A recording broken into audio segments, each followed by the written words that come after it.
Welcome to week 7 of the NPTEL course on coherence and quantum entanglement. So 50% of the course is done. Now 50% is remaining. Last week we had left one problem midway. We did not complete it due to lack of time.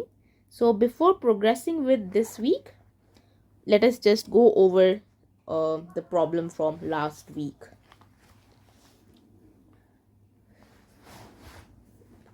So first let me read out the problem. Let us revise what we did last week and what we are supposed to do now.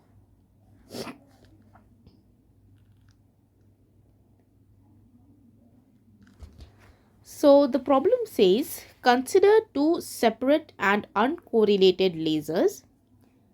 The field from the first laser is polarized along the x-cap direction, whereas the field from the other one is polarized along the theta cap direction. Okay. This direction.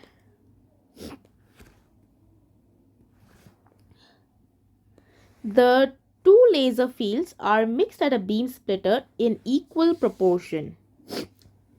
Part A. What is the degree of polarization of the resultant field? Part B. What is the degree of polarization when theta equals 0? And finally, part C. What is the degree of polarization when theta equals pi by 2?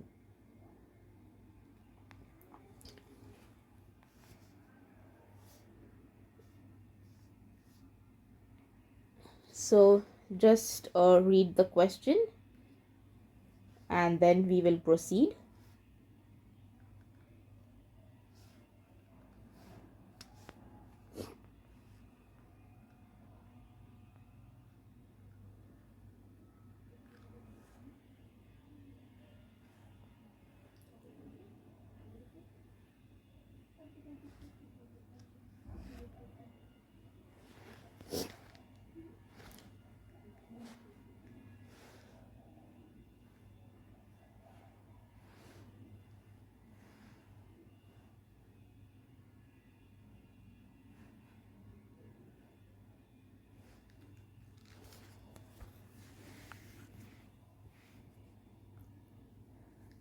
Okay, so let us just go over what we did last time.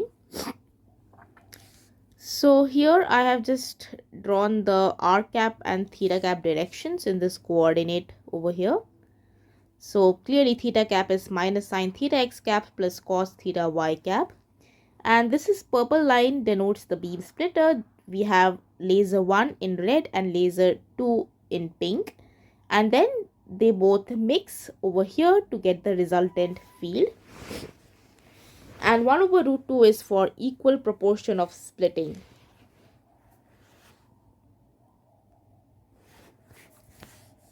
So part A, what is the degree of polarization of the resultant field? So first laser is polarized along x cap direction, second laser at theta cap direction, which we have rewritten in the x and y coordinate system. And after the beam splitter, it will be 1 over root 2 times the first field plus 1 over root 2 times the second field.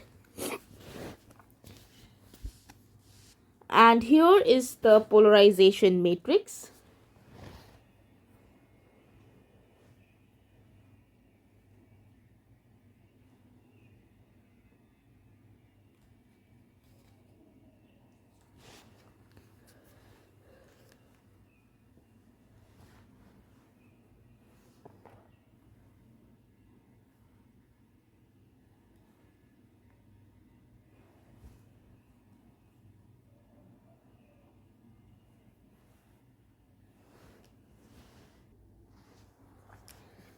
So this polarization matrix, these are the elements, and simply from here this Ex and Ey values we have plugged in.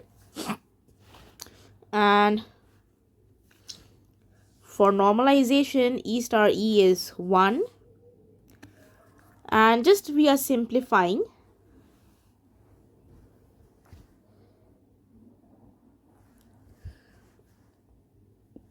And here we are rewriting E1 star E2 as mod E1 mod E2 times this phase e to the power minus I delta 1 2. And so finally we get this expression upon after doing these simplification steps. Now further we will simplify.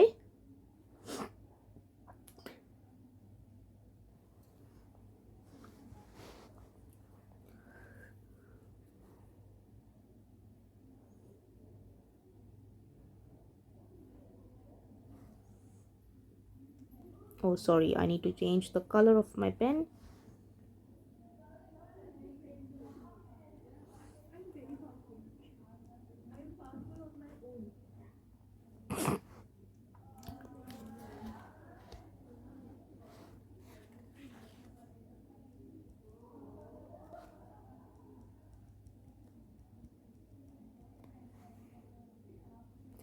And this e to the power minus I delta plus e to the power I delta, that's 2 cosine delta, and then this expectation will be there.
So now the degree of polarization,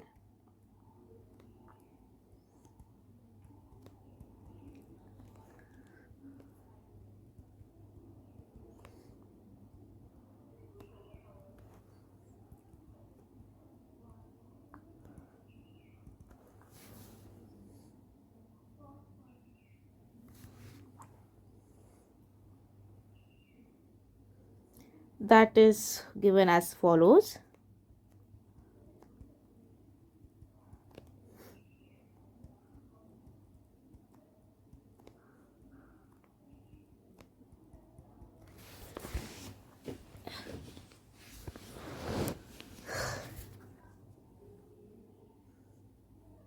And let us now look at the phase delta 1 2.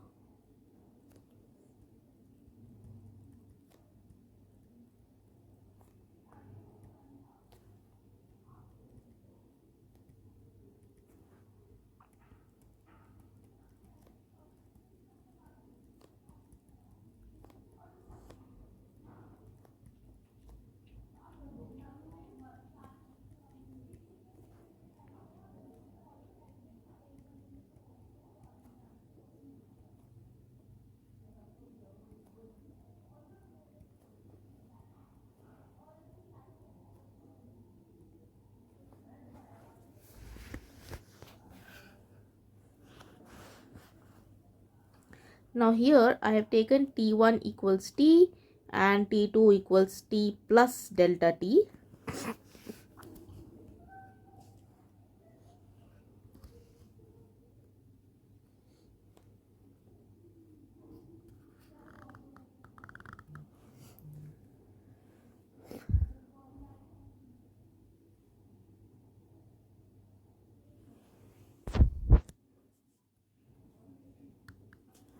So from this matrix of J we can find out trace of J, which is sum of the diagonal elements.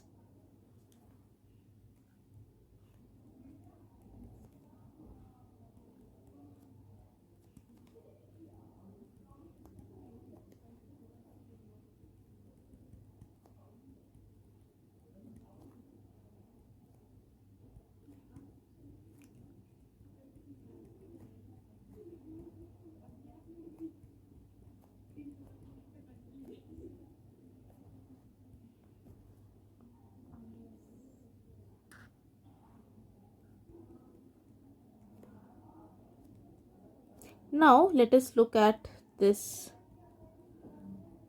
term. These are time averages.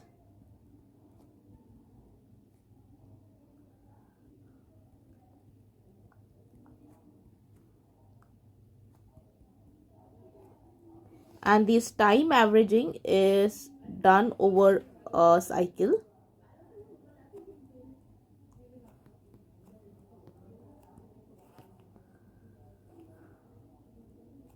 And this comes from ergodicity.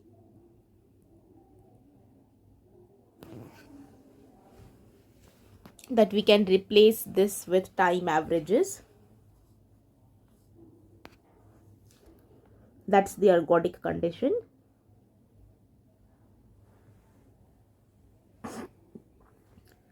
And therefore they will give the value 0.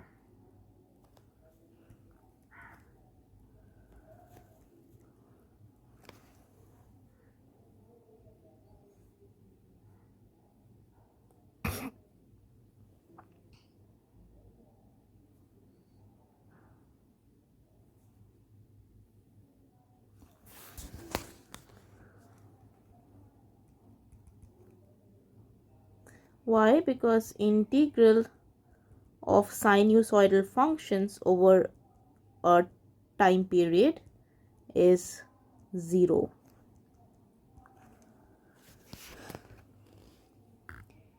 Therefore this in this term, these terms will go away. This term over here, this term, and this term, these will just be 0. So now we can rewrite this matrix J, the polarization matrix J.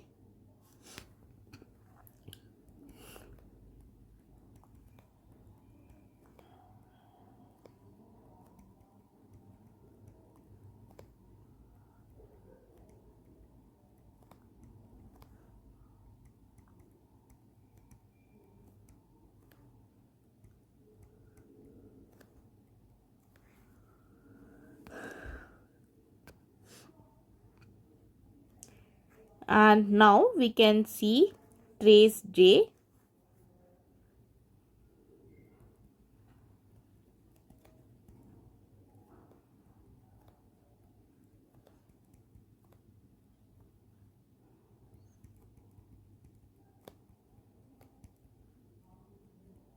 And sine squared theta plus cos squared theta equals 1. So this gives me 1 plus 1 by 2, that's equal to 1. Now let us look at determinant of J.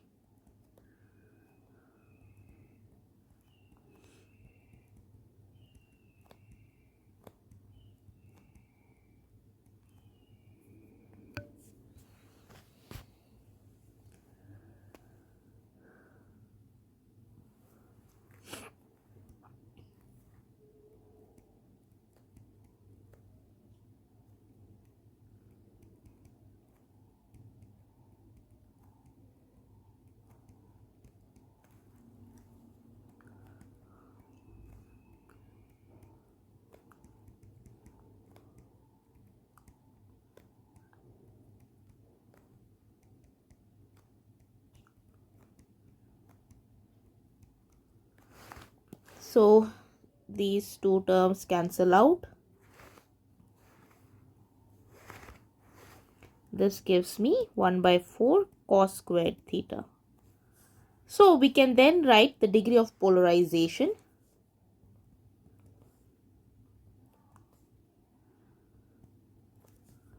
Determinant of J is 1 over 4 cos squared theta over trace of J squared. Trace J is 1 squared and this square root.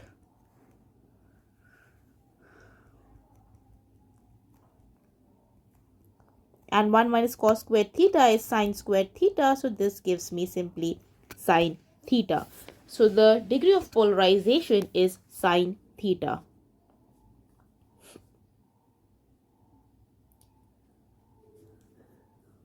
where this angle theta is essentially this theta cap polarization direction for the second laser.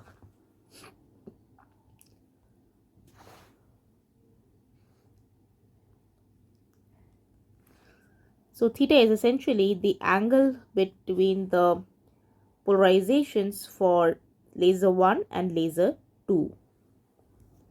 Now, what is the degree of polarization when theta equals 0 and when theta equals pi by 2?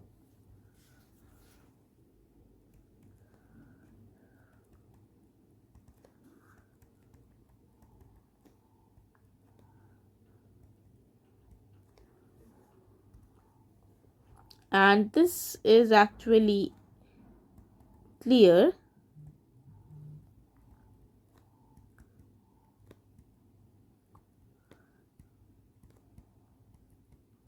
At theta equals 0, we have E1 is simply E1 x cap, but E2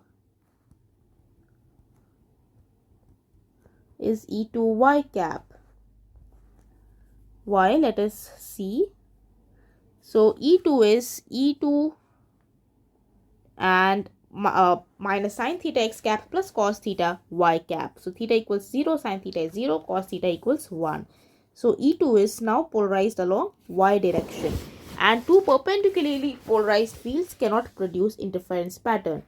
So this degree of polarization is also the visibility of the interference pattern produced by the fields. So, and two perpendicularly polarized fields will never produce an interference pattern.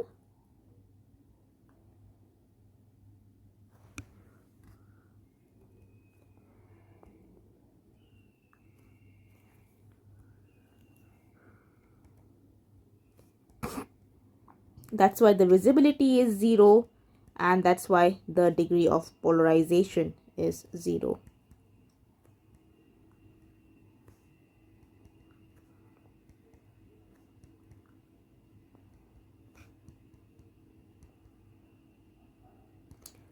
Then part C, theta equals pi by 2.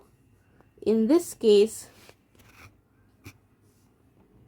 P is sine theta, sine pi by 2, which is equal to 1. And so this is because fields with parallel polarization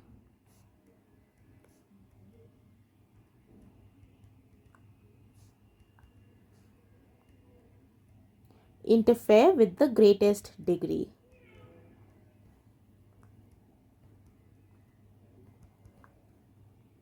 And how do we know they are parallel? That's because E1 is along x cap direction and E2 is also along x cap direction, minus x cap to be precise, from this over here, from this. So at theta equals pi by 2, cos pi by 2 is 0 and sine pi by 2 equals 1.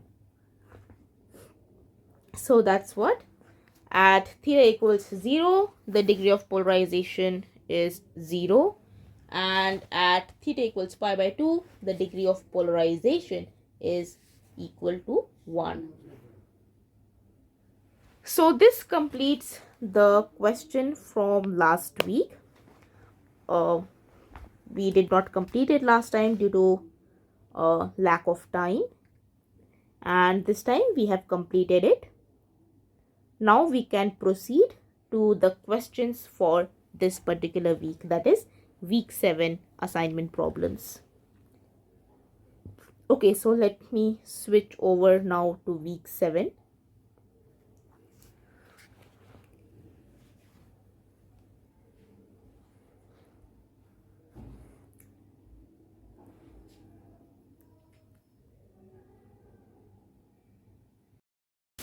Now we come to this week 7.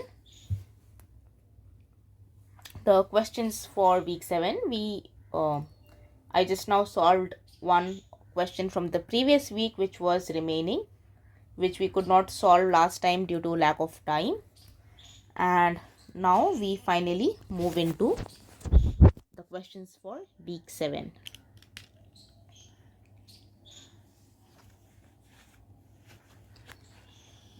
So this is a question which is based on this interferometer,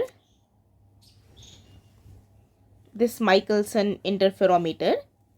And based on this Michelson interferometer, there are like multiple parts to this question, like up to J. So that's about that is 10 parts, A to J. And let us now solve each one of these parts. First, let me read all these parts and the question so that you get some context. So the question says, consider the 1 photon Michelson interferometer as shown above. The state of the photon at the source is given by this psi, where omega represents 1 photon state at frequency omega, and V omega is the field amplitude of a stationary random field at the frequency omega.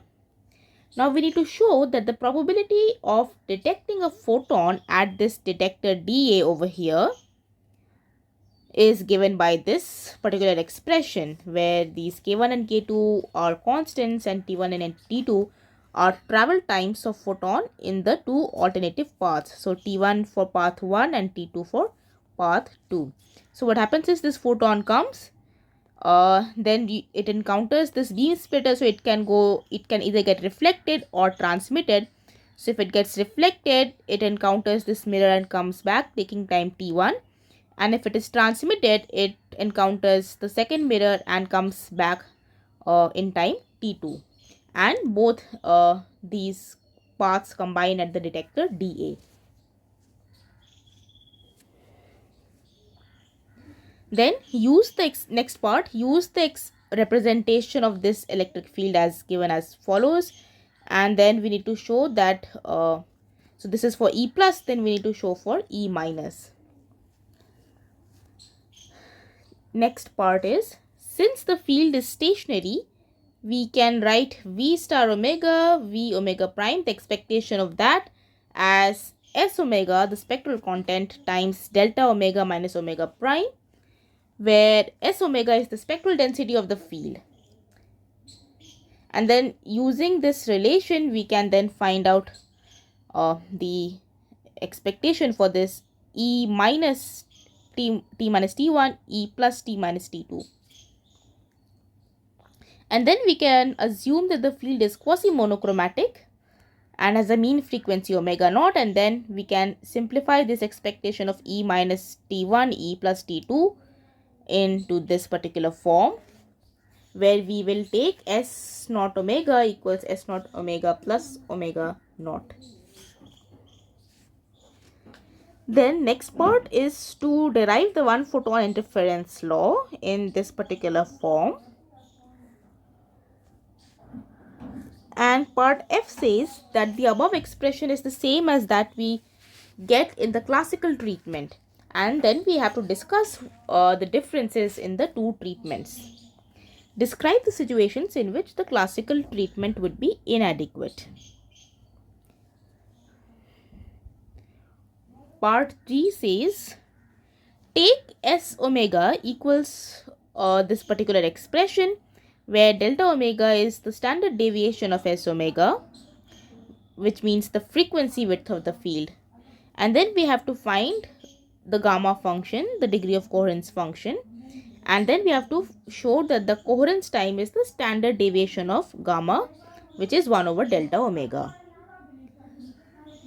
Part H says, describe both classically and quantum mechanically what happens to the interference when tau is much larger than tau c, the coherence time. Then we have a simple numerical part which says, assume that the central wavelength of the source is lambda and it has a wavelength bandwidth delta lambda. Calculate the frequency bandwidth delta omega in terms of lambda and delta lambda. Then calculate tau c and plot mod of gamma tau for lambda equals 700 nanometers and 3 different delta lambdas, which is 1 nanometer, 10 nanometers and 100 nanometers. Finally, the last part says explain why the coherence time depends on frequency bandwidth. Also, can there be a situation in which the frequency bandwidth has no effect on the coherence time of the field? So, these are 10 parts based on this particular 1 photon Michelson interferometer. Just go through the first part, read this question once again, and then we will start discussing the solution.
Okay, so let us start with the first part, which says consider the 1 photon Michelson interferometer as shown above. The state of photon is given by this psi, where omega represents the state of the photon at frequency omega, v omega is the field amplitude. And then we need to find the probability of detecting a photon at the detector dA. So let us start.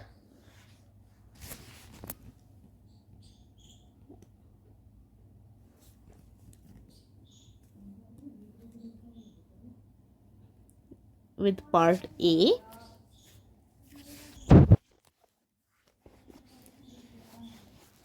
So we can write down the electric field operator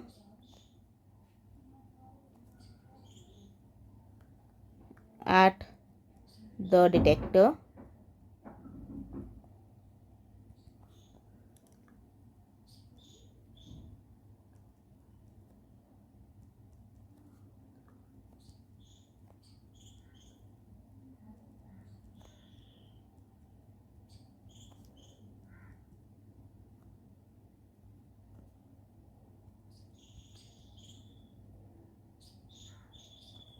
This is contributions from both the two parts, two paths, the two alternatives, one taking time t1, another taking time t2, as we saw in this figure. Let me copy this figure also.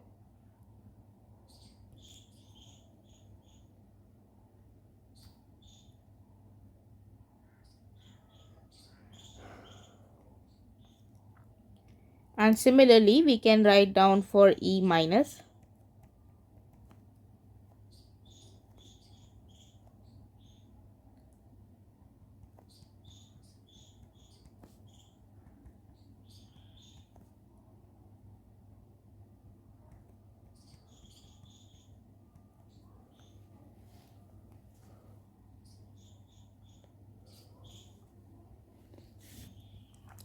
So now the probability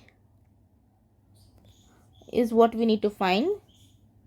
Probability of detecting a photon at dA.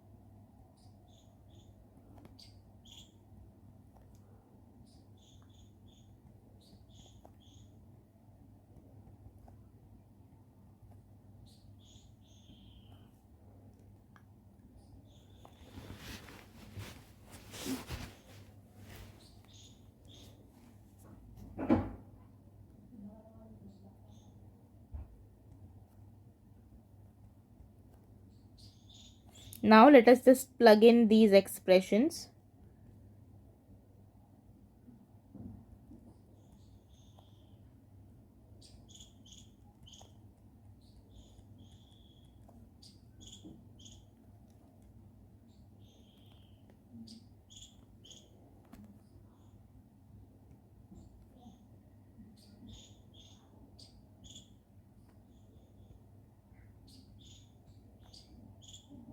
This is E minus and now E plus.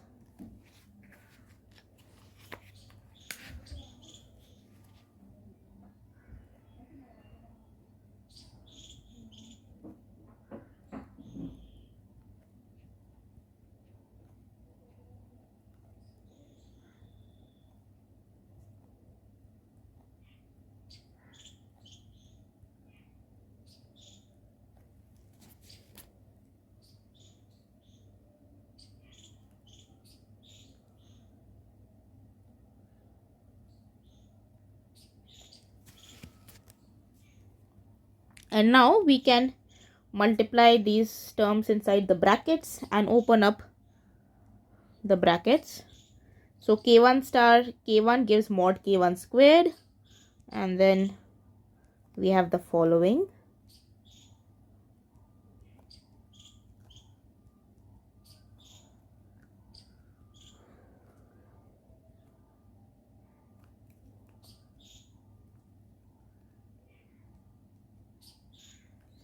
E minus and E plus.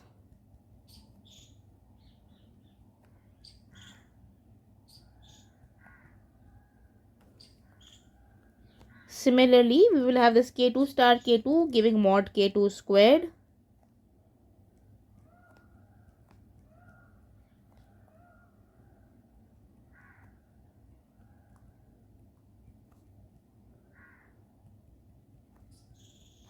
Sorry, not t minus t1, t minus t2 this time.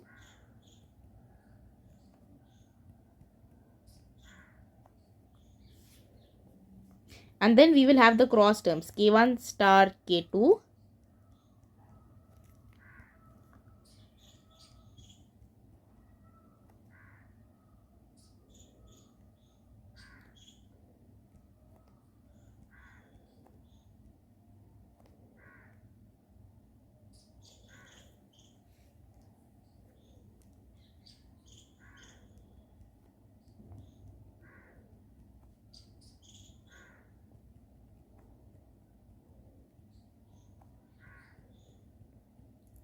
And then the second cross term k2 star k1.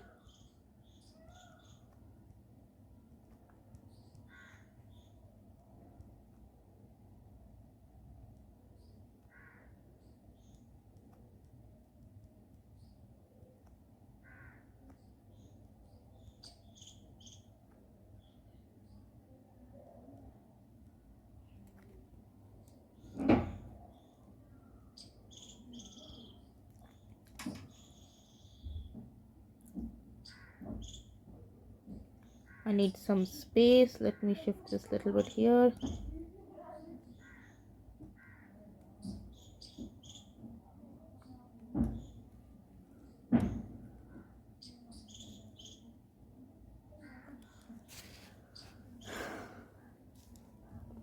So this can now be written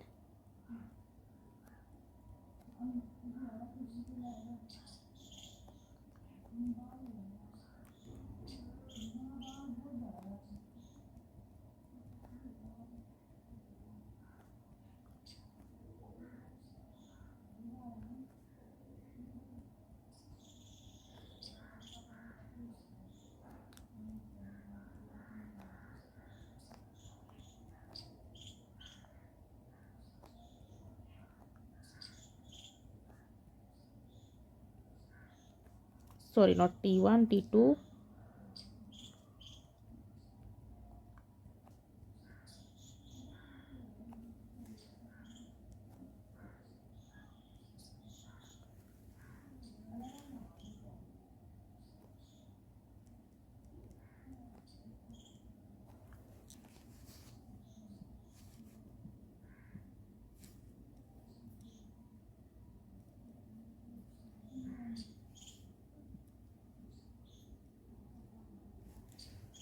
plus, now combining these two cross terms, we get 2 times real part of k1 star k2 and this term.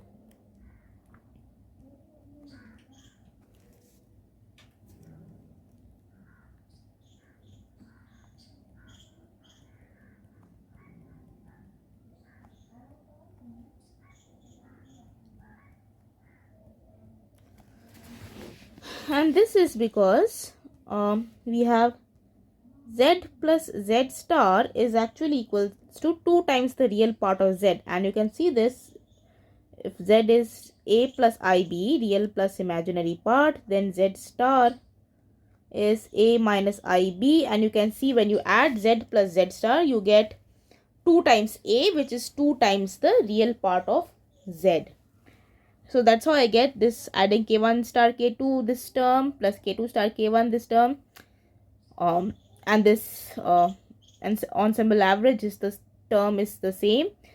So k1 star k2 plus k2 star k1, that gives 2 times real k1 star k2 times this ensemble average of e minus t1 e plus t2.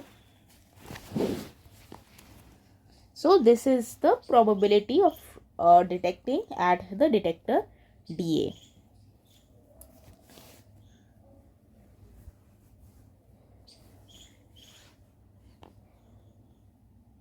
Now next part. Using this particular representation of E plus, show what is E minus.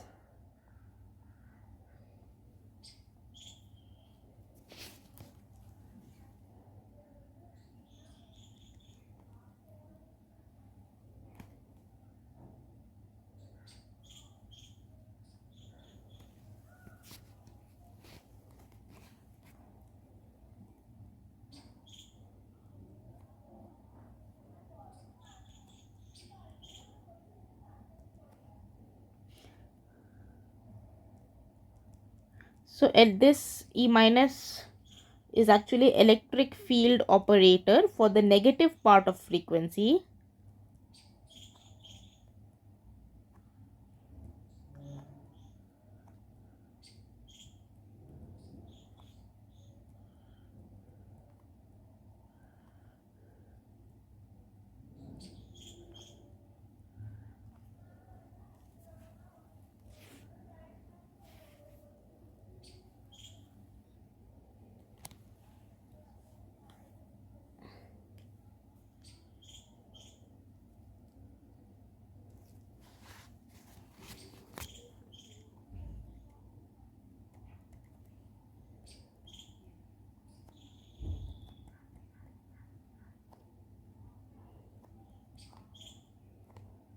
So it's negative part of frequency, so it can be written like this.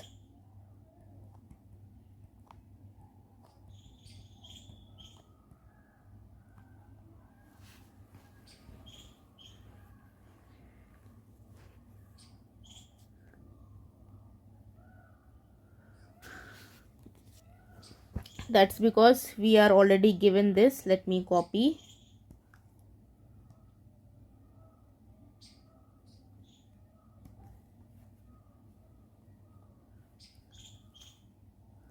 We are given this.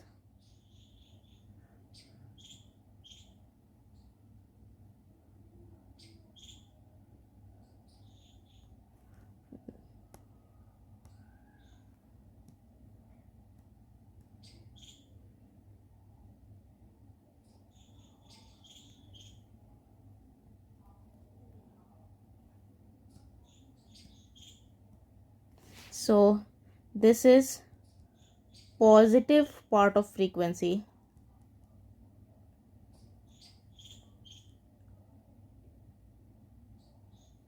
And if we just go from negative infinity to 0, we get E minus t, which is for the negative part of frequency, the field operator.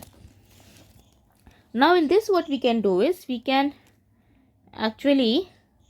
let omega prime be equal to minus omega. This gives d omega prime equals minus d omega.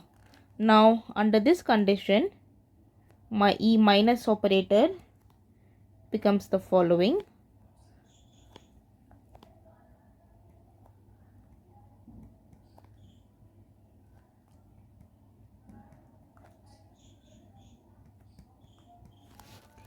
So this minus 1 can be absorbed to change the order of the limits of the integral.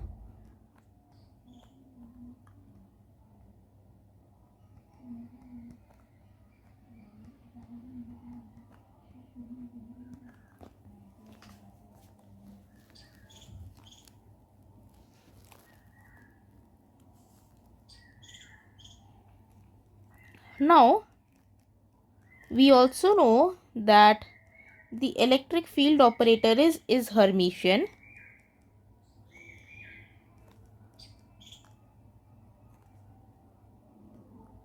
This means that we have the following.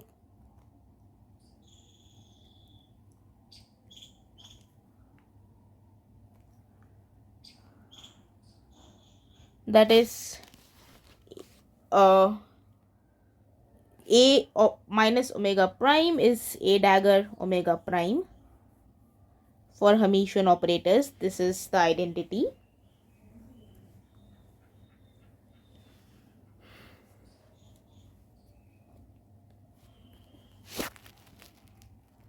So this gives us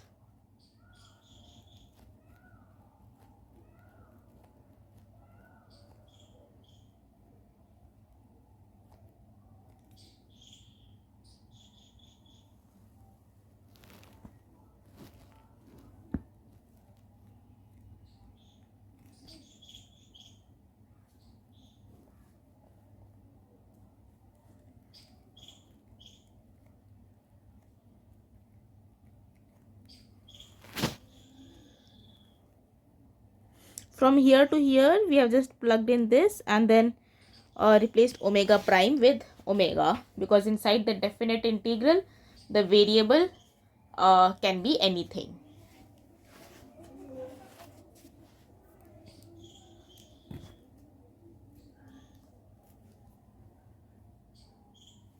So this completes part B as well.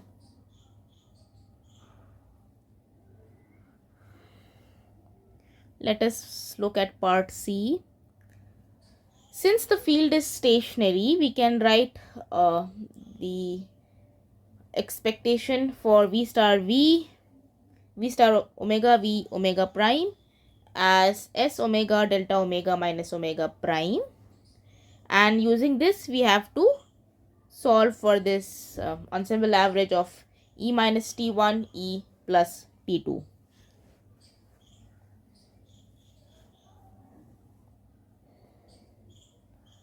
Okay, so just take about some time to read this part before we solve.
Okay, so now let us solve.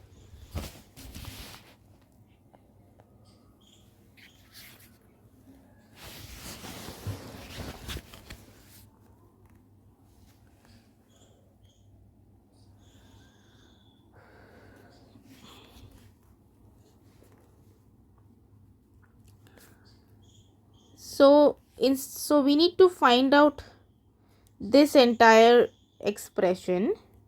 So what we will do is, instead of this we will go step by step. We will first look at this part.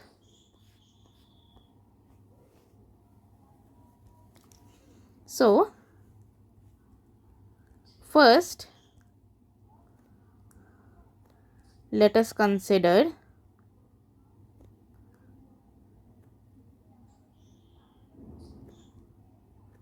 this first part.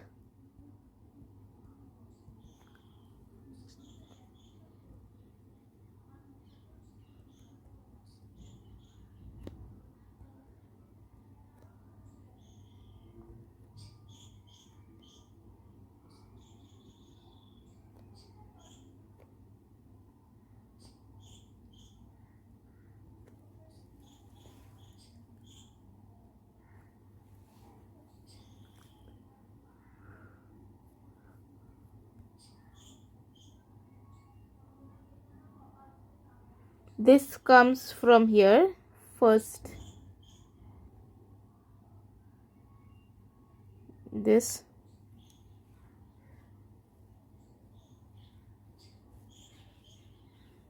so E plus is given by this, and psi we are told is given by this. So when you put the two together, E plus followed by E plus is operating on this particular psi. So combining that we get, so this is for E plus, and then it is operating on this particular psi.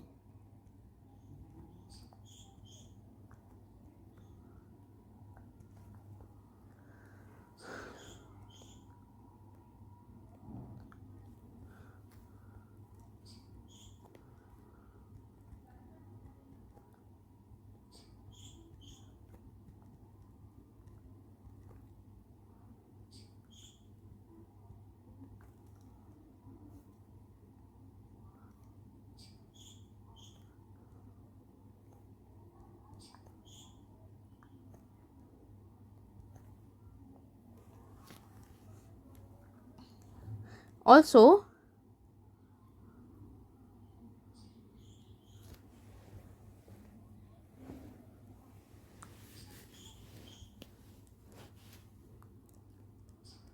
we know the operation of this annihilation operator.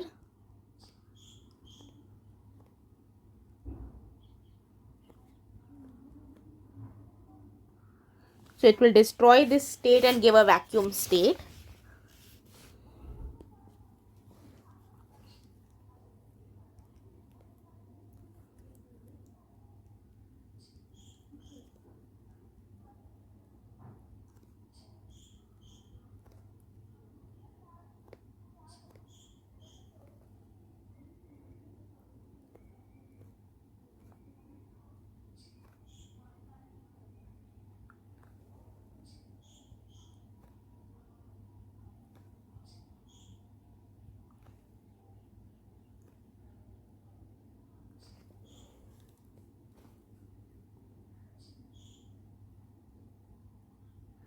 Now because of this delta omega minus omega prime, we can integrate over d omega prime, and this will give omega prime equals omega. It will pick out that particular value. So one integral we can be integrated. This gives omega prime equals omega.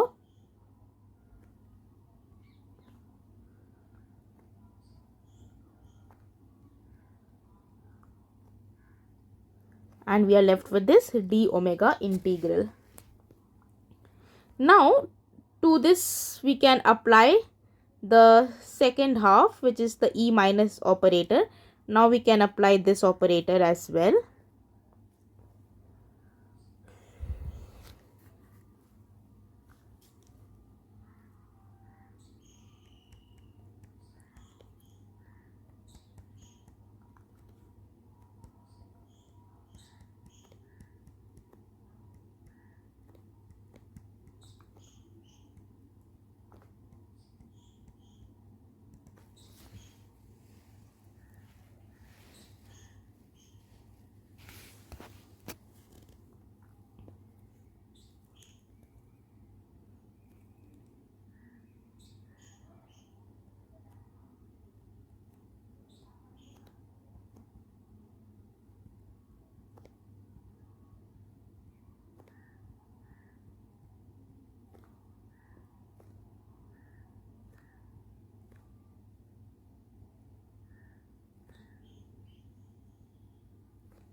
So this I'm writing for E minus.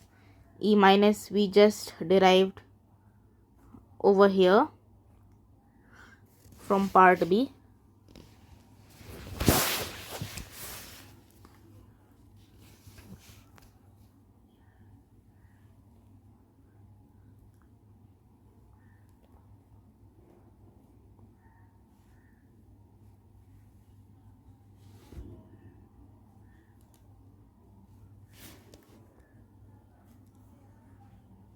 So I'm just writing down this E minus operator.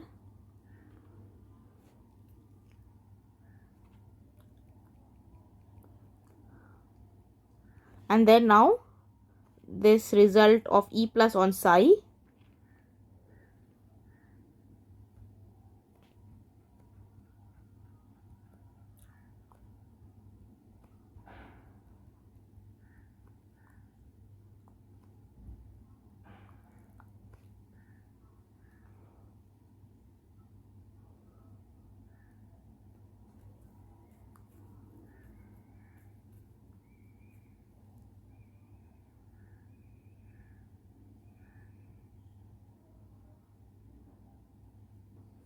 Now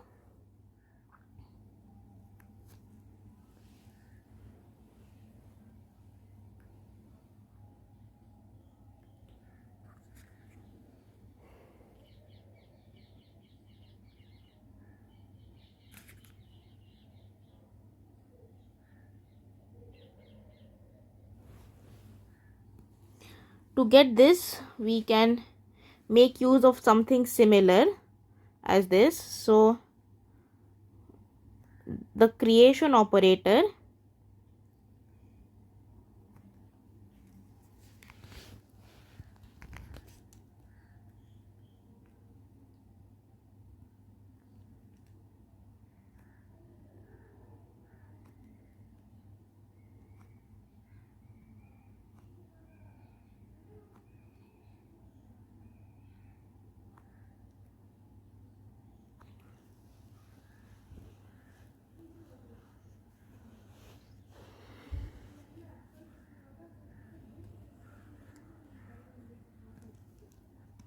so we get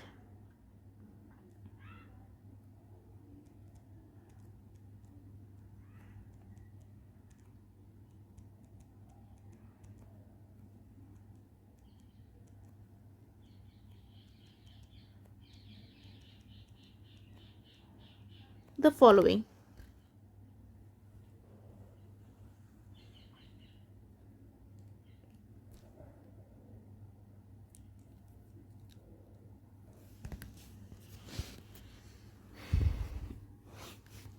Now finally we need to do the ensemble average.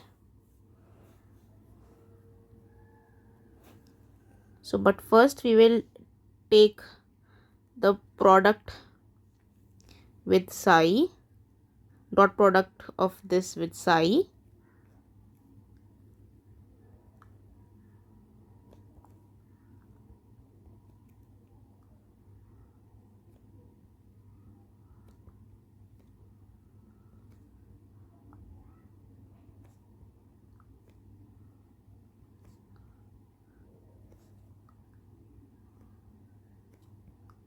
So this is the conjugate of psi,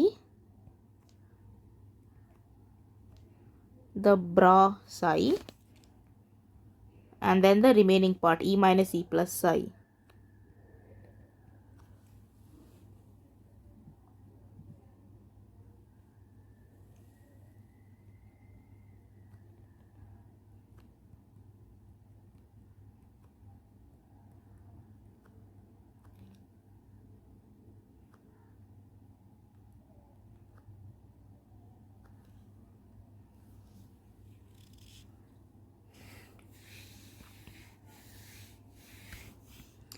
So this gives me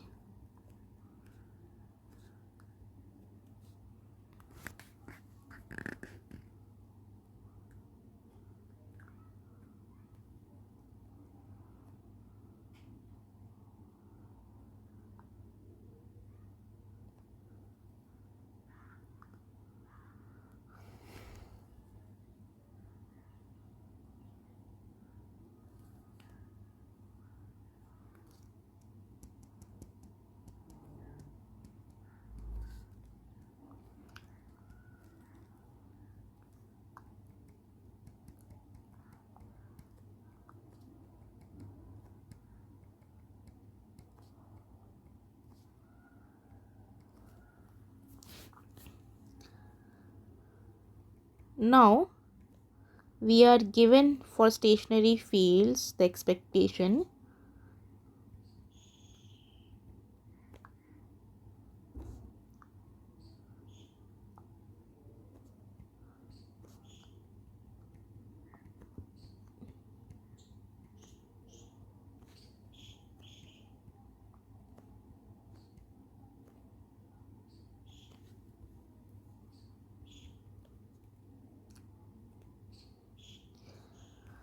so finally taking this ensemble average,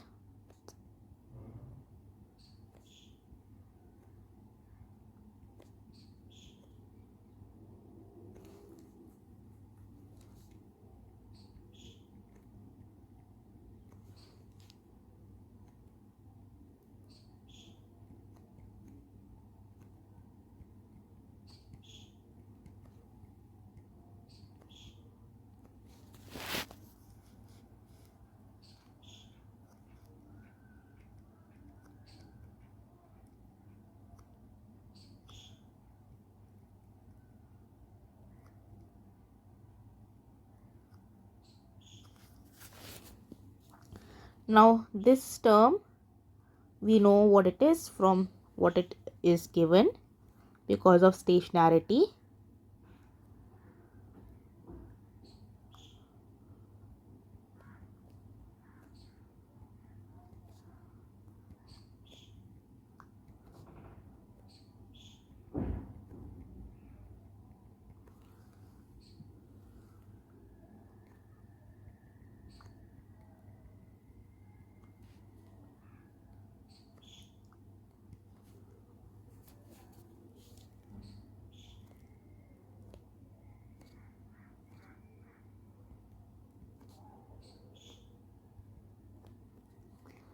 Now because of this delta function, we can integrate over omega prime to give omega prime equals omega,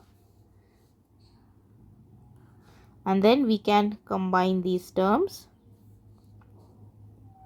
to get t1 minus t2 over here in the exponent. So finally we get the desired result,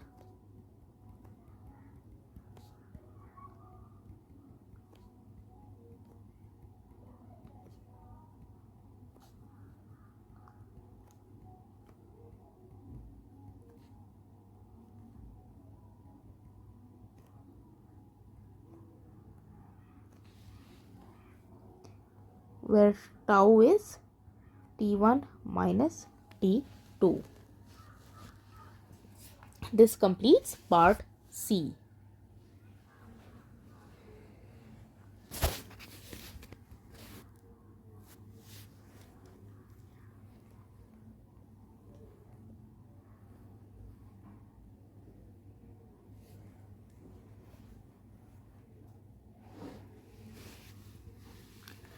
Next part says that we are supposed to assume that the field is monochromatic and then simplify this particular expression that we just evaluated in part C.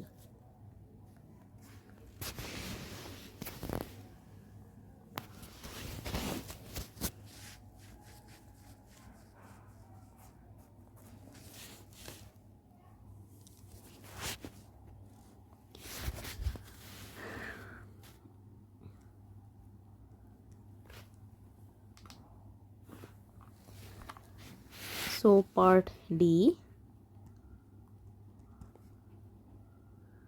quasi monochromatic field.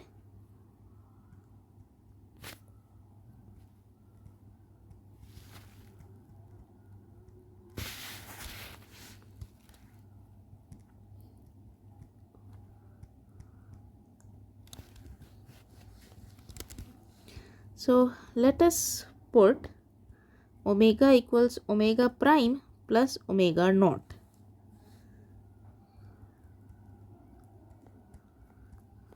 And then again we will start with this expression from the previous part.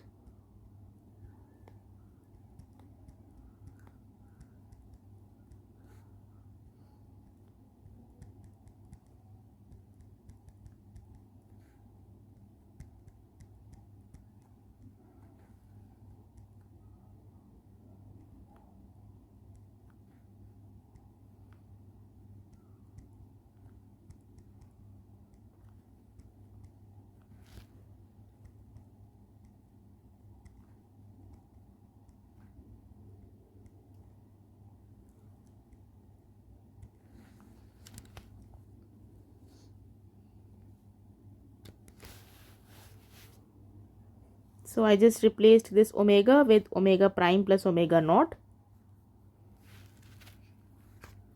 And this integral is over omega prime, so omega naught can come out.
Now we are given that s omega plus omega naught is s equal to s omega. This is already given to us over here. Sorry, this is not s naught omega.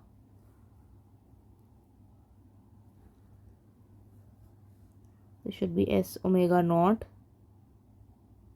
Oh sorry, the s naught omega is s omega plus omega naught, that is called s naught omega.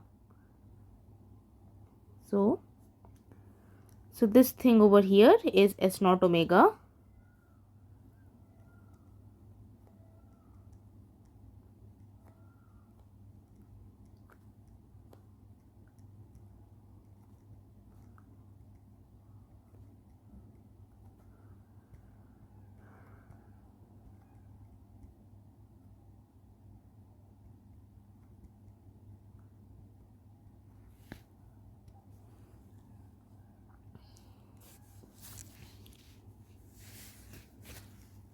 Now we also know a property of quasi-monochromatic fields.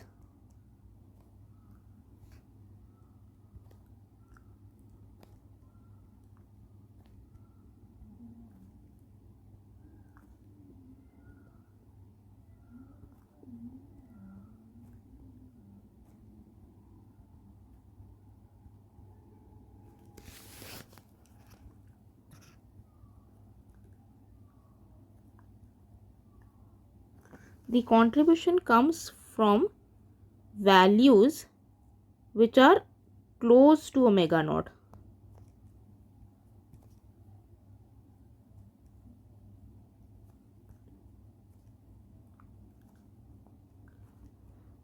So this lower limit of the integral, which is minus omega naught, this we can easily replace with negative infinity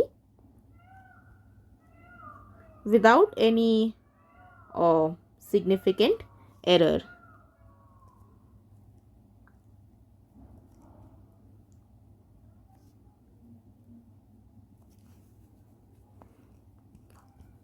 So the final result will be as follows.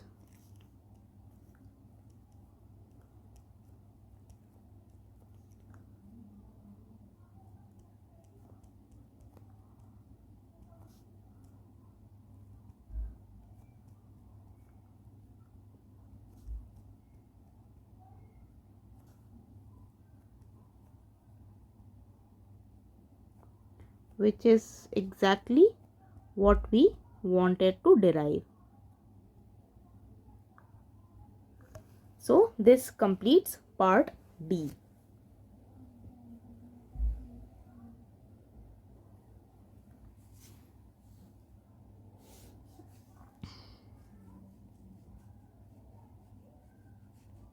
For part E, we have to derive the one photon interference law and show that it is of the following form.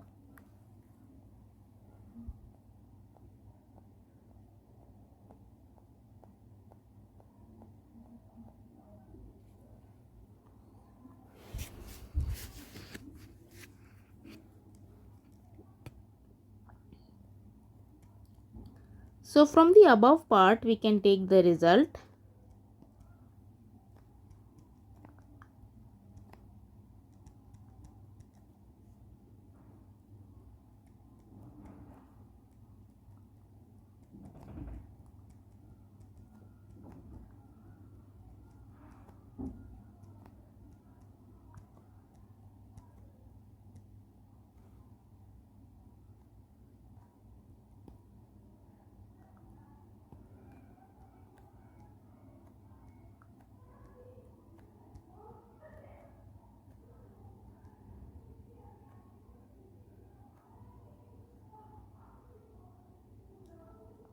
And tau is T1 minus T2.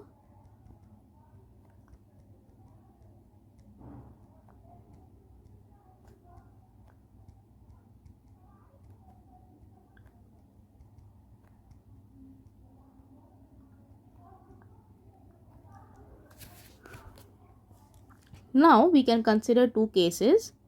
So tau equals 0.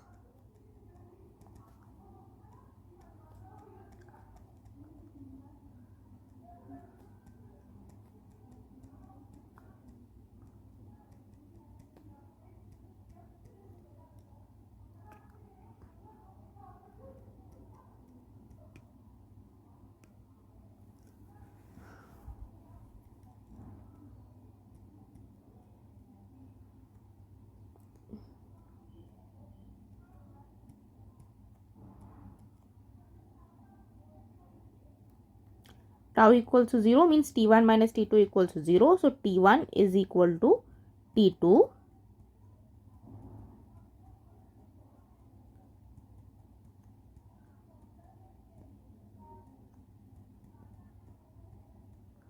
And putting tau equals 0 in this over here gives us simply integral of S naught omega d omega, which is the intensity I.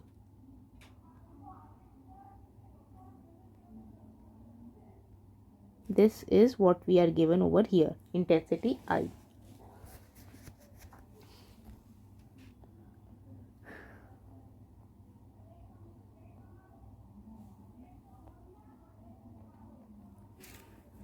Also, now let us look at non-zero tau.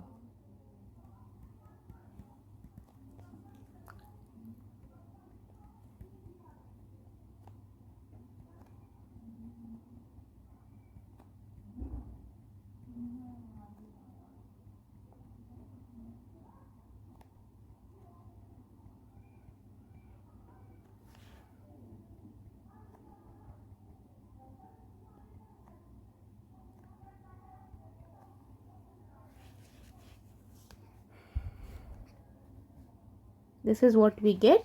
This is because we are given the expression for this gamma tau. Gamma tau is given over here.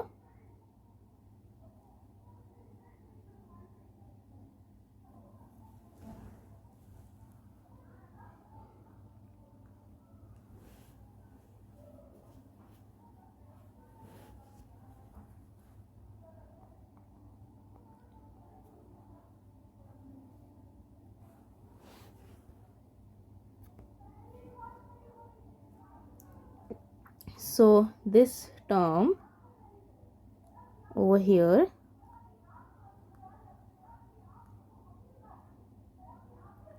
this integral is actually gamma tau times I.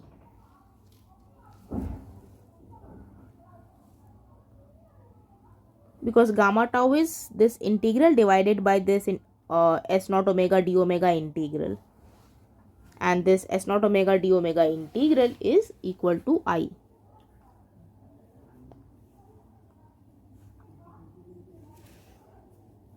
Also, from part A we know the detection probability.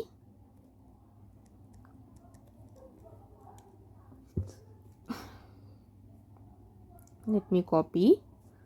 So from part A we know that this is the detection probability over here.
just plugging in these expressions for I and gamma tau in this detection probability PA.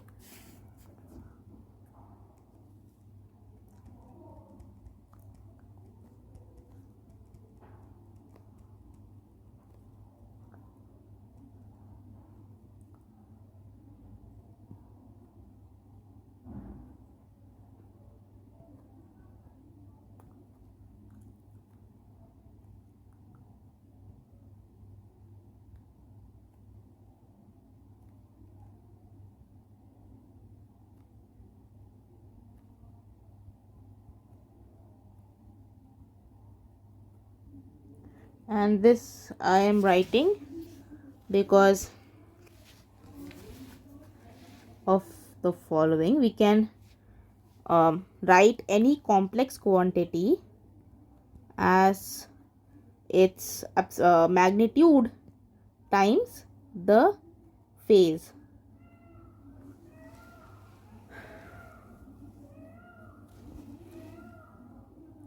And also mod of this is actually same as this. Using this, using these two relations, we arrive at this. And further simplification,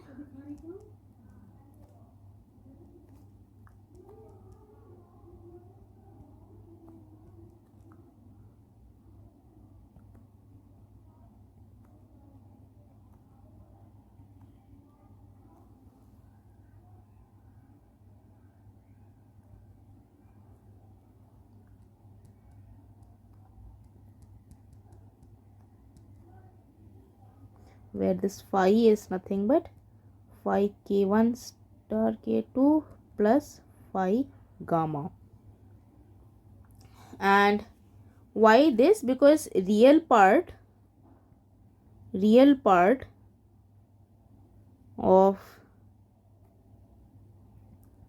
this term is actually equal to cosine of the argument.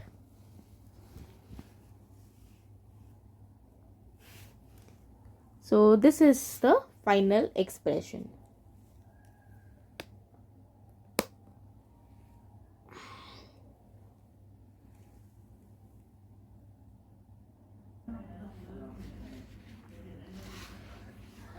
Now let us look at the next part, part F.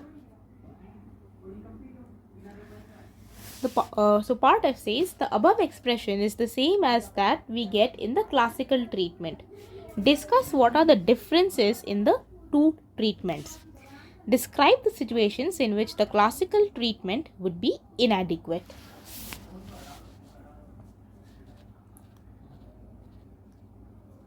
So this is more of a descriptive type of question.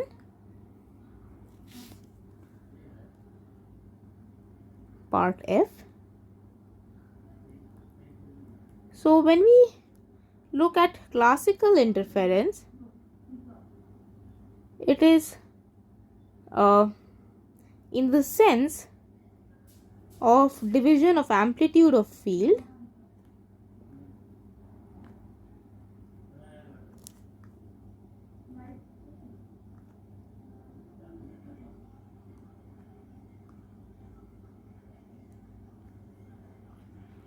On the other hand, when we say quantum, we take the field in terms of operators.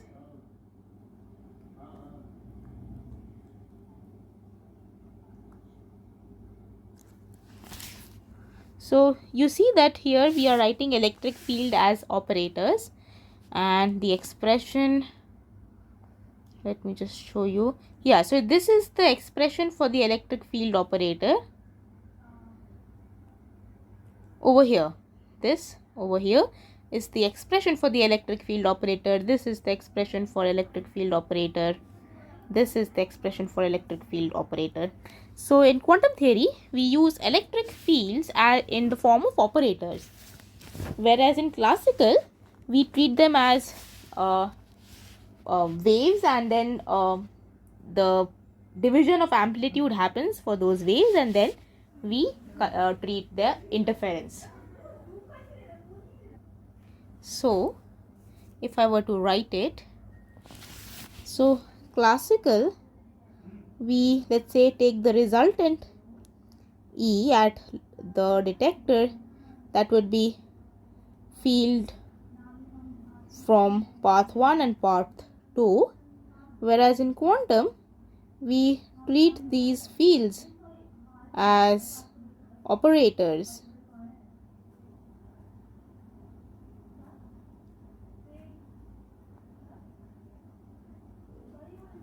like this. Now, failure of classical theory occurs in the single photon domain.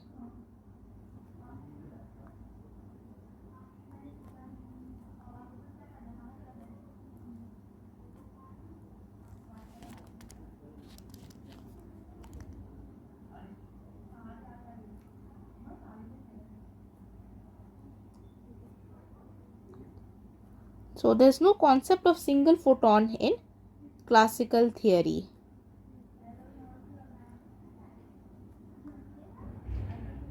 This is because you cannot divide a single photon into two parts. You can divide a field into two fields having different amplitudes.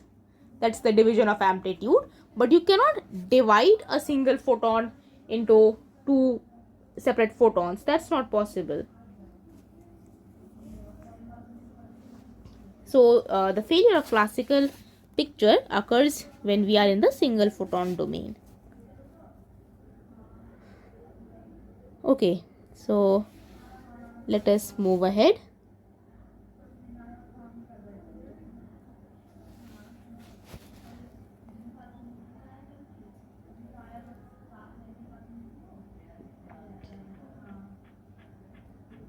Okay, part F is done. Now part G.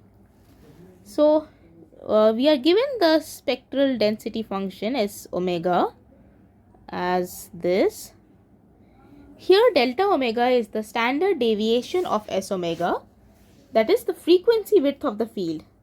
Then we are supposed to calculate gamma tau, the degree of coherence function, and we need to show that the coherence time is the standard that is the standard deviation of gamma tau is 1 over delta omega.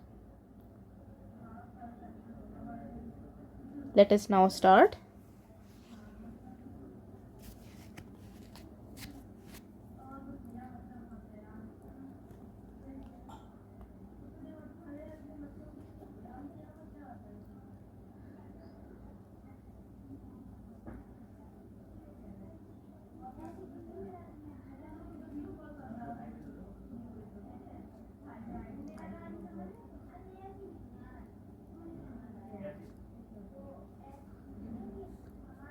This is S omega and gamma tau is given as follows.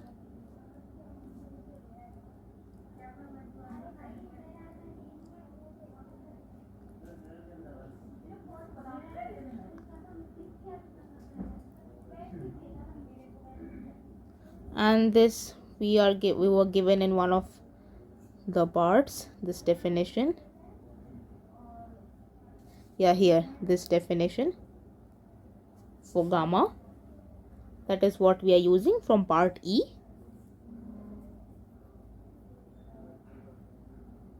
Now from the previous weeks we know that this is normalized. Why? Because this is just a standard Gaussian representation.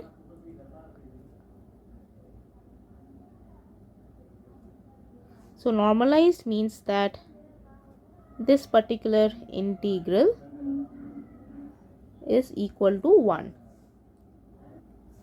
And this we had seen from one of the problems in week 1, specifically week 1 problem 2 part A. Let me just show it to you. Week 1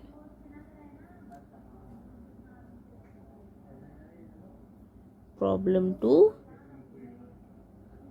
So this is problem 1. Sorry, I need to go to problem 2. Yeah, problem 2 part A. So this was the question. One of the most often encountered random processes is this Gaussian function. This particular expression for the Gaussian, here it is denoted as px, and integral from minus infinity to plus infinity we saw is equal to 1, and we had made use of this particular Gaussian integral, this particular expression by and this substitution over here, and from this we found that this is normalized, that is the integral over entire space is equal to 1. So now let us come back.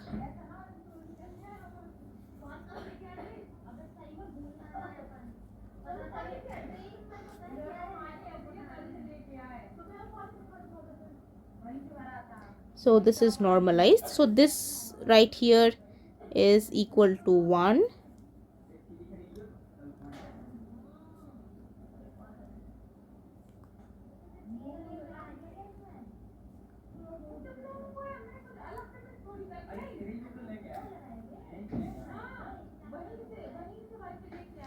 So this is nothing but the Fourier transform.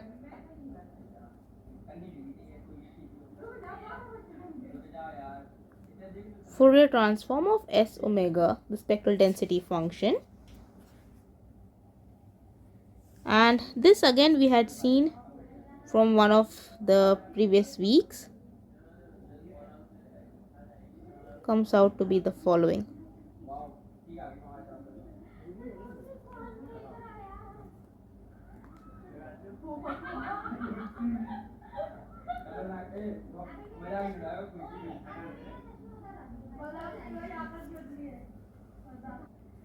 And this we had seen from week 3, problem 1a.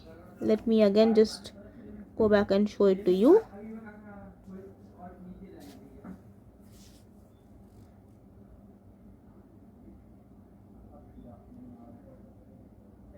Here, this particular result, we wanted to find out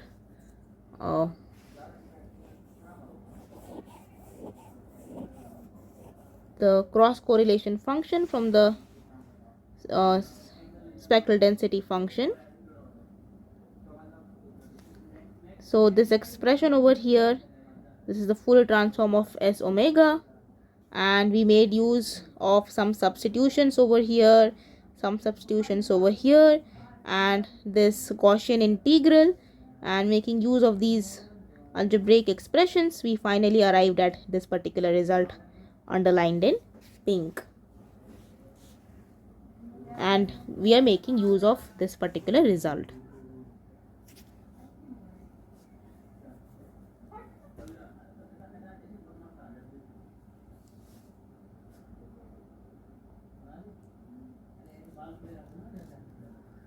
So from here, if we take mod of gamma, then only the first term survives. So this implies that the coherence time,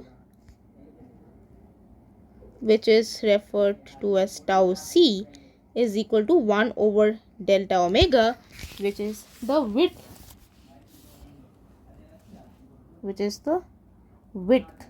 of this function, width, or in other words also known as standard deviation of mod of gamma tau, that is the degree of coherence function. So this completes part G, and just to highlight, we had made use of these results from the previous weeks. So please revise, keep revising topics from the previous weeks as well, because we will time and again make use of results from the previous weeks. Like we will directly lift the results instead of doing all those algebraic steps over and over again. So I've highlighted these particular problems from the previous week for you. please go back and revise those particular topics. This will be beneficial even for your final exam when you have to prepare the entire syllabus. Okay, so that was for part G. Now we can move ahead.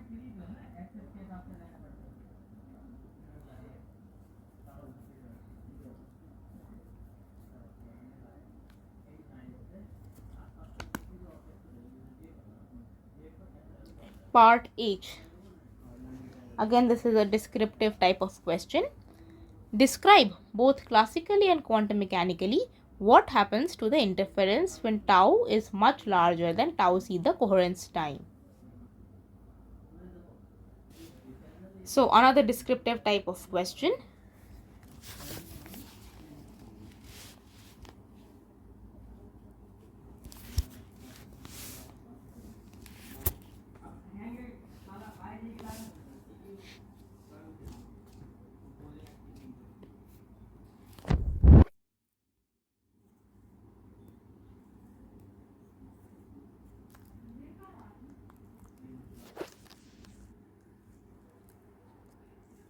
So when tau is much larger than tau c, then the degree of coherence function tends to 0, which implies we do not see any interference.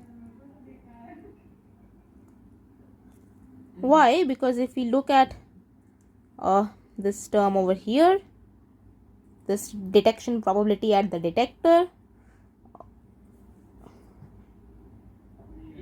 so this part over here, if this part goes away, then this is the interference term. This particular term right here is the interference term,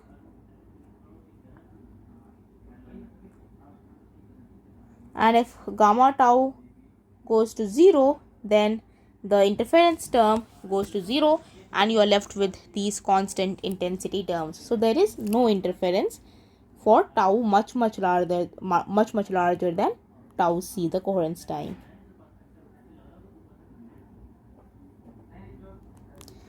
In other words, we can write it down.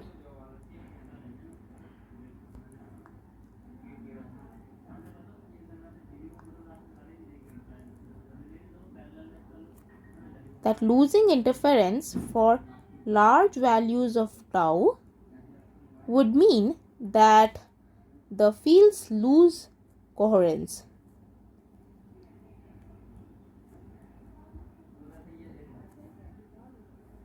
So if they lose coherence, they will become incoherent.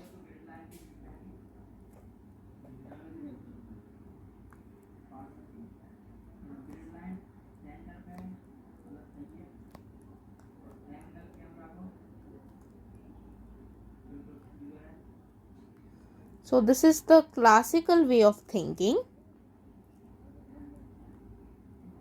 and quantum way of thinking could be losing indistinguishability.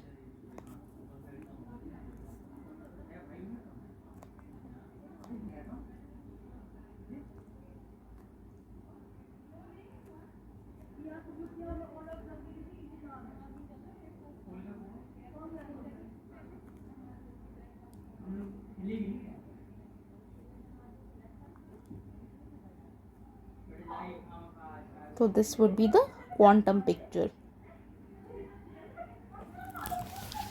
So if tau is much larger than tau c, then you do not see any interference.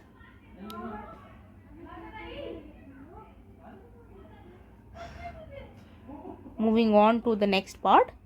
Assume that the central wavelength of the source is lambda and it has a wavelength bandwidth delta lambda.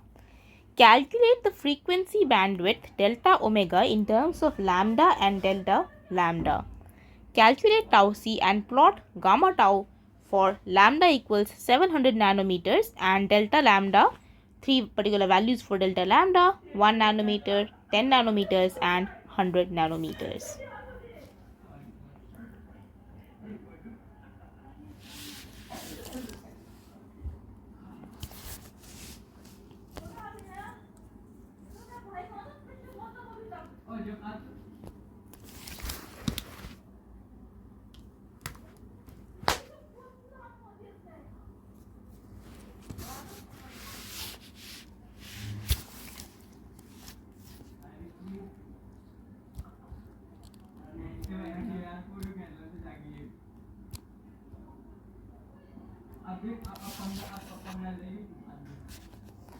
So wavelength bandwidth is delta lambda.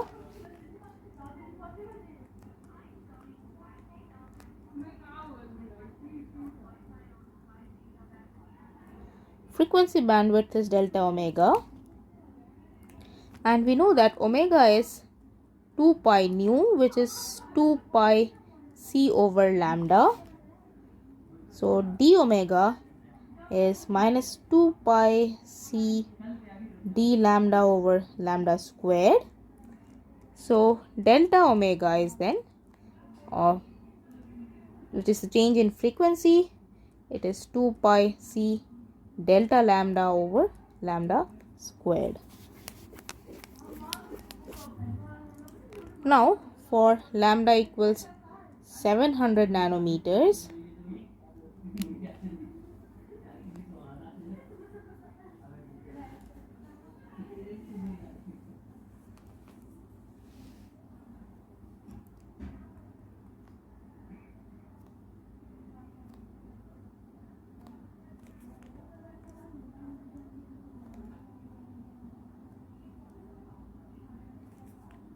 we just need to plug in the values.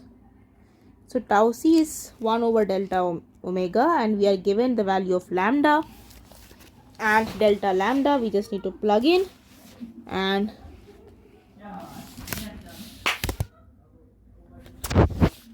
we will get the values.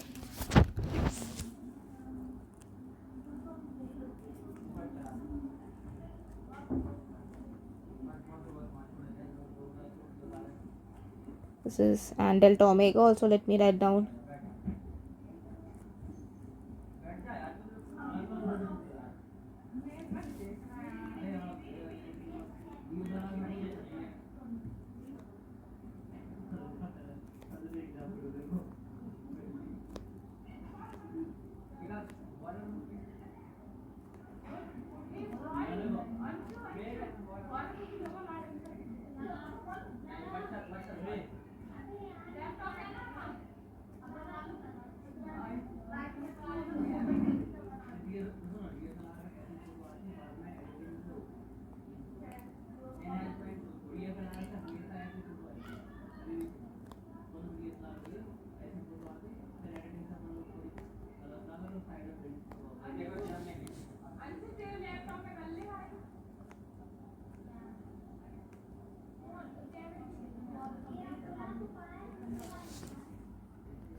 Now let us look at some Mathematica simulations.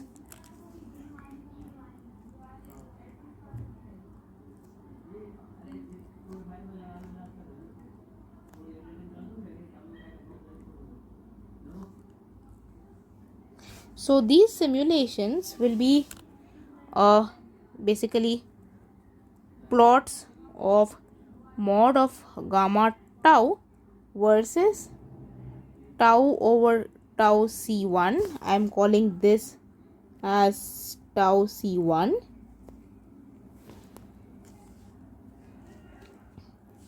and mod of gamma tau is this function over here. Mod of gamma tau is exponential minus tau squared delta omega squared over 2. And let us see this in Mathematica.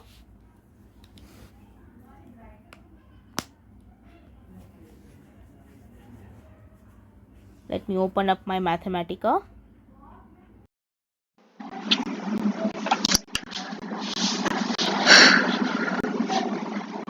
So here I am in my Mathematica window, Mathematica programming language, and this is what I want to plot.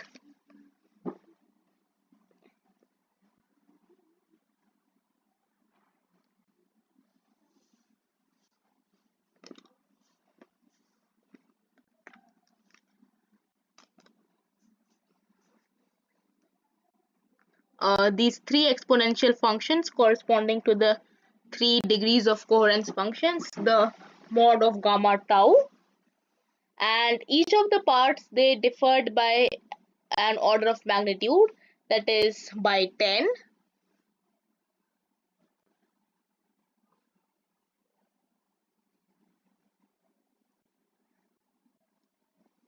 and I'm scaling it with tau c1.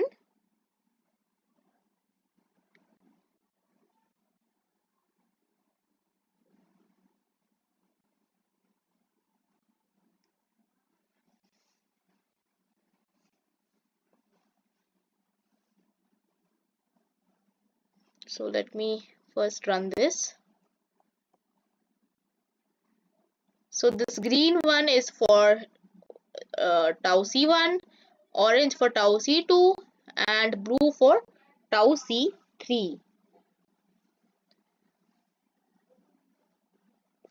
And as you can see that because I'm scaling it with tau c1, the width of this green function, which corresponds to tau c1, is roughly equal to 1, because tau equals tau c1.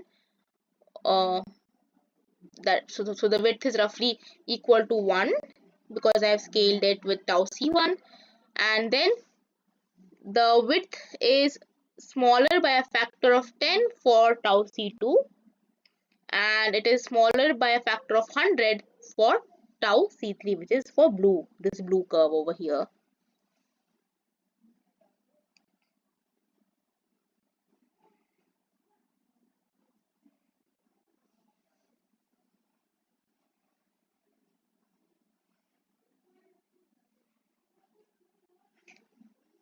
So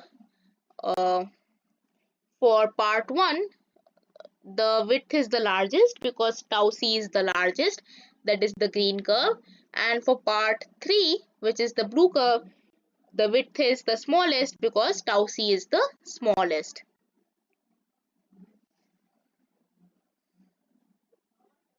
And how small it is? A factor of 100 smaller than the green curve, and a factor of 10 smaller than the orange curve.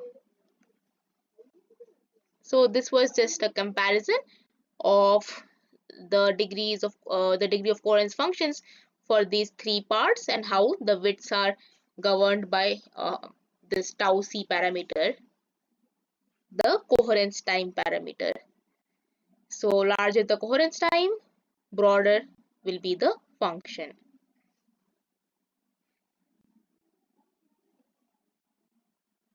Coherence time meaning tau c in my notation, and tau c1 for part 1, tau c2 for part 2, tau c3 for part 3. Okay, so this was about the mathematical simulations. Let us get back to the question now.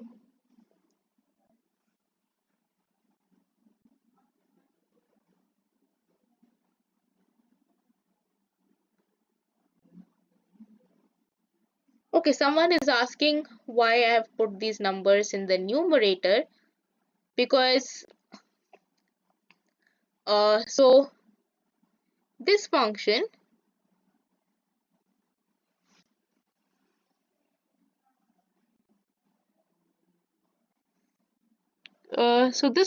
corresponds to tau c1, okay, and tau c2 is the width of tau c2.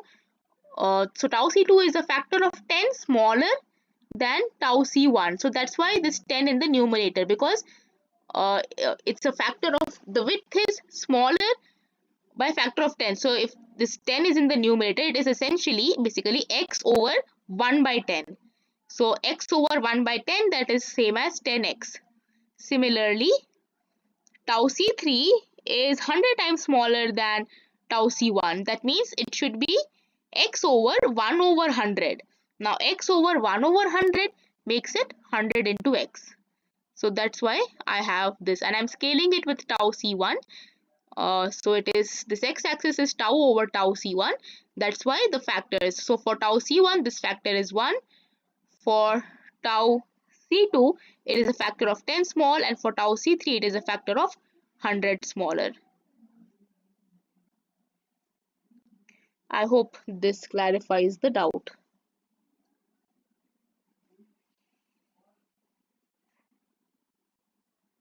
Now let me get back. So coming back, we saw in the mathematical simulations the widths which are governed by the coherence time, which is tau c. Now last question, last part.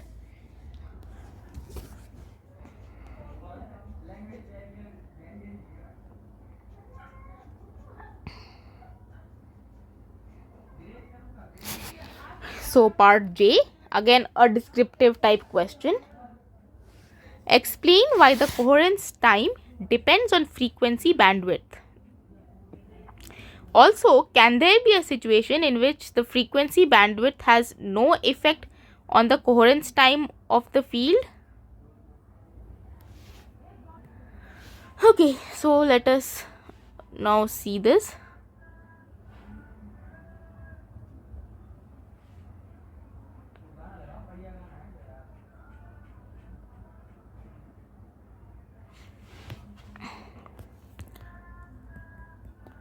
So coherence time depends on frequency bandwidth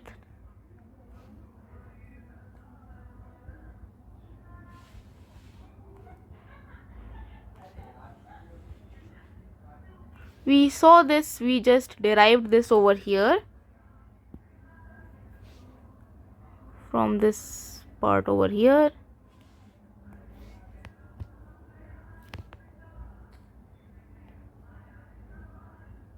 We just derived this, and this is the degree of coherence function.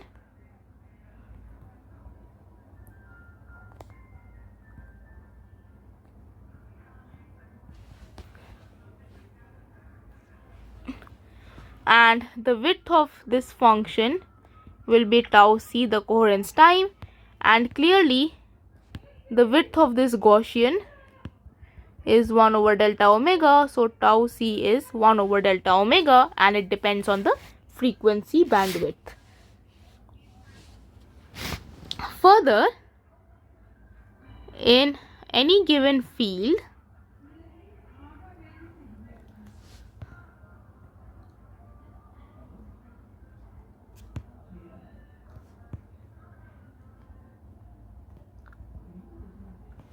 there can actually be multiple uncorrelated frequencies.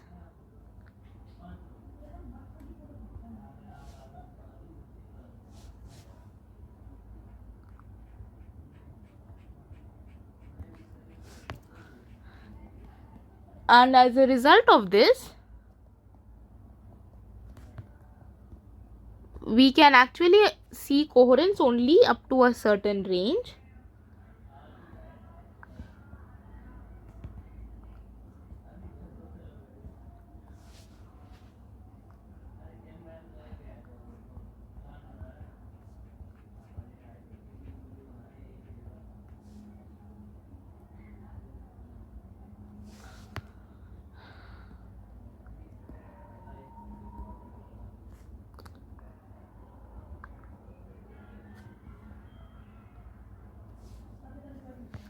And this up to the certain range over which we can achieve coherence is called the coherence time, and this coherence time we have seen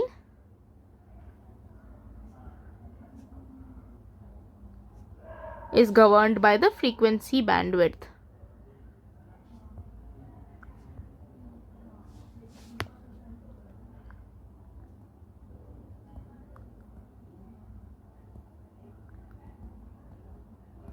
So if we look back at the question,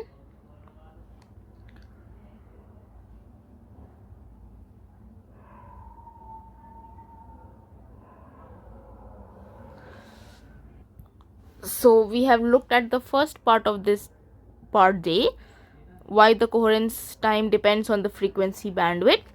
The next part says, can there be a situation in which the frequency bandwidth has no effect on the coherence time of the field?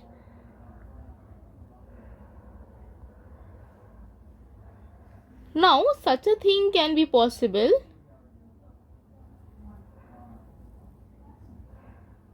if the field at different frequencies remain correlated. So,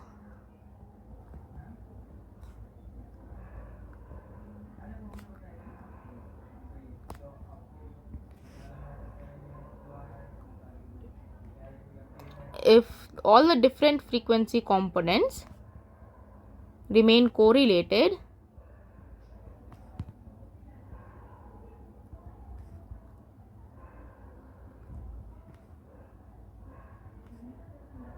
then the entire field is completely correlated.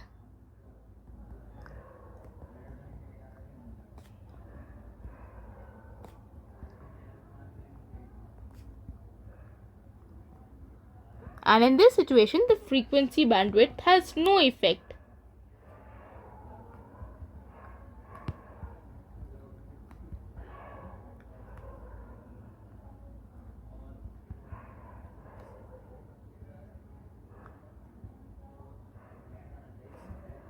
So this is that particular situation. So when it is completely correlated, the frequency bandwidth has no effect on the coherence time because it is completely correlated. Okay, so this brings us to the end of week 7. We will meet again next Saturday at 3 p.m. for week 8.